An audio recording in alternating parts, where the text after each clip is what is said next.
Hey everyone, and welcome. We're doing a deep dive into something I think we can all relate to: anxiety, Yeah, it's something we all deal with. for sure. And you know what? You brought some really interesting guides for us to dig into today, one from Oxford Health Uh, and a couple that focus on relaxation techniques and social anxiety specifically. yeah, those are good ones. So if you're listening, you're thinking, man, I wish I had some practical tools for understanding and managing anxiety. You've come to the right place. We're going to break it all down for you today.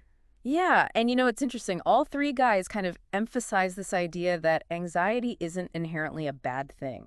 Oh, interesting. It's like it's your body's natural alarm system, right? Right. That fight or flight response. Yeah, it's like that little voice that's yelling, danger, danger. Exactly. But, as the Oxford Guide points out, it becomes a problem when that alarm's going off for situations that aren't actually dangerous. Exactly. Imagine this. You're about to give a presentation, right? A little nervousness. That's normal. That can even be helpful. Sure. But if you're feeling full-blown anxiety, even though you know logically there's no real threat, well, that's when it becomes a problem. Have you ever heard that? Like you get anxious even though you know there's no real threat. All the time. And it Yeah. can become this, like, vicious cycle. Oh, yeah. The Oxford Guide, they have this diagram. Right. And it, like, shows how your heart starts racing. Yeah. You might feel dizzy. Maybe you even get a dry mouth. Yep. And then all those physical symptoms Mm-hmm. just feed these anxious thoughts. It's like your mind goes into overdrive, you know? Yeah. Suddenly it's like, what if I totally bomb this? Or what if everyone thinks I'm incompetent? Yes. And because those thoughts are so uncomfortable, The worst. we start doing things to avoid this situation altogether, Oh, totally. like calling in sick to work or dodging social events. Which ironically just makes the anxiety worse in the long run. It's like you're training your anxiety to freak out. It's like saying to your anxiety, see, I told you you were right to be worried. Let's never do that again. Exactly. So then how do we break that cycle? Well, that's the million-dollar question. Right. One of the first things the Oxford Guide emphasizes is tackling those unhelpful thought patterns head on. Oh, you mean those negative thoughts that just spiral out of control? Yeah. Like, what are some of the common ways we do that? Like, what are the categories there? Well, one that they mention that's super common is overgeneralization. It's this thing where you take like one negative experience and you just assume that it means everything is always going to turn out the same way. Oh, yeah. If I give, like, a presentation and it doesn't go perfectly, I'm like, well, I'm just bad at presentations. That's it. Exactly. Or they use the example in the guide of like a friend canceling plans. And the thought is like, she must not like me and cannot be a real friend, otherwise she would not have canceled our plans. Right, right. It's like this sweeping conclusion based on one little thing. So overgeneralization. Got it. Yeah. What else?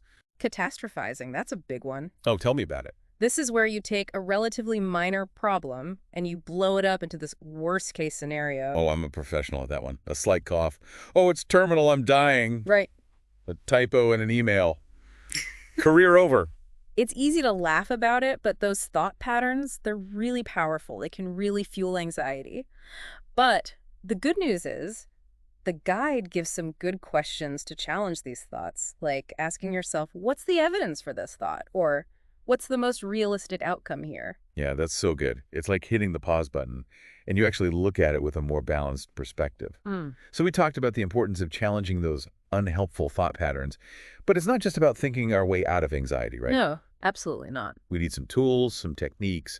What do the guides recommend for actually calming down when that anxiety hits? Absolutely. And that's where things get really interesting. Both the Oxford and the relaxation guides, they offer some pretty practical coping mechanisms. And one that they both emphasize is the power of controlled breathing. Controlled breathing. That seems to come up a lot when you're talking about anxiety, you know? Yeah, it's a big one.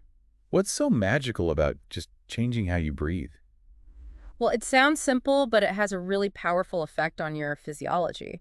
The Oxford guy, they actually break down a really simple technique. It's just like 3 seconds in, Okay. hold for 2, 3 seconds out. Okay. That feels doable. Even if you're like in the middle of a panic attack. Exactly. How does that work though? So it's all about kind of hacking our nervous system, right? Okay. When we're stressed or we're anxious, our sympathetic nervous system, it kicks in. That's that fight or flight response. Right. But when we breathe slowly and deeply, we activate the parasympathetic nervous system. Which is like the opposite of fight or flight. Exactly. It's sometimes called the rest and digest system. It slows our heart rate, relaxes our muscles, and it basically tells our body, Okay, we're safe now. Time to chill. Oh, that makes so much sense. Yep. It's like flipping a switch in your brain from like panic mode to chill mode. Exactly. Okay, so I'm sold on controlled breathing. What else? What other tools are in the toolbox? Well, speaking of switching from like panic mode to something a little bit more manageable, the Oxford Guide mentions something called the wristband technique. Okay, the wristband technique. Yeah. That sounds intriguing. Tell me more. Okay, so it's a grounding technique, Yeah. right?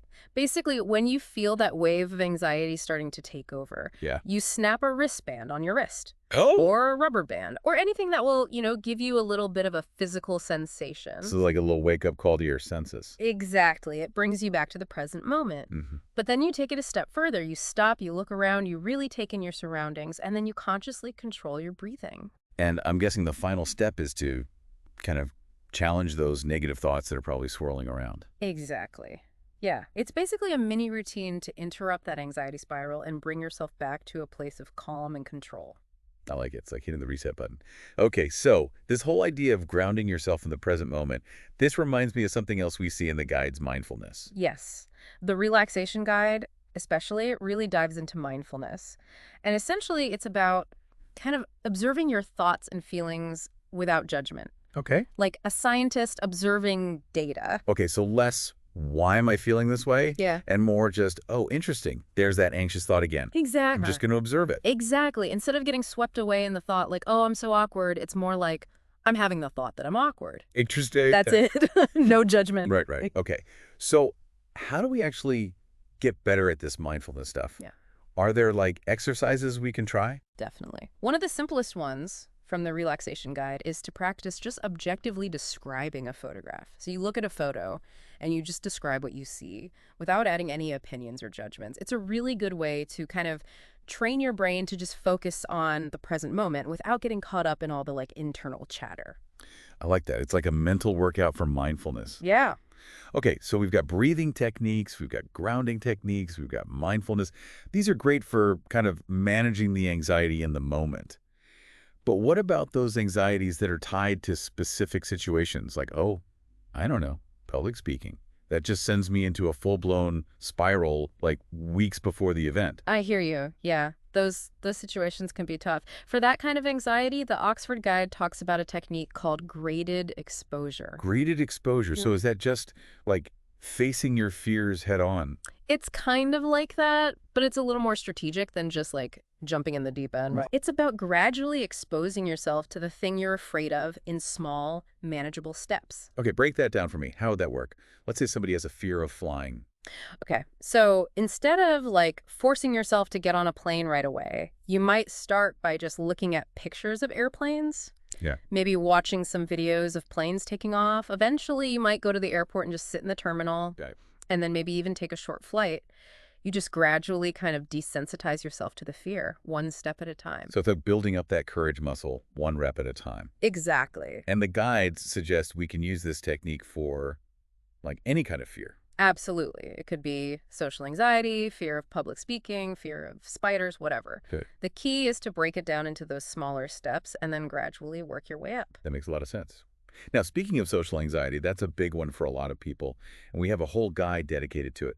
What are some of the key insights from the social anxiety guide? Well, one thing it highlights is that social anxiety, it often stems from this core fear of either doing something embarrassing or kind of being judged negatively by others. Which makes sense. I mean, who wants to be the person who, like, spills their coffee all over themselves in a crowded room, you know? Exactly.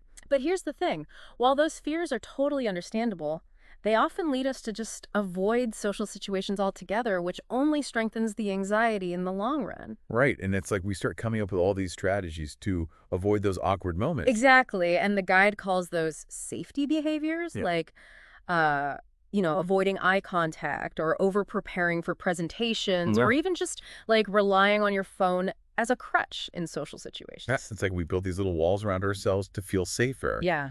But they actually prevent us from, like, realizing that maybe it wouldn't have been that bad. It's like we're stuck in rehearsal and we're too afraid to actually step onto the stage and see how the play unfolds. Totally. Okay, so if avoidance is the enemy, how do we actually, like, overcome social anxiety?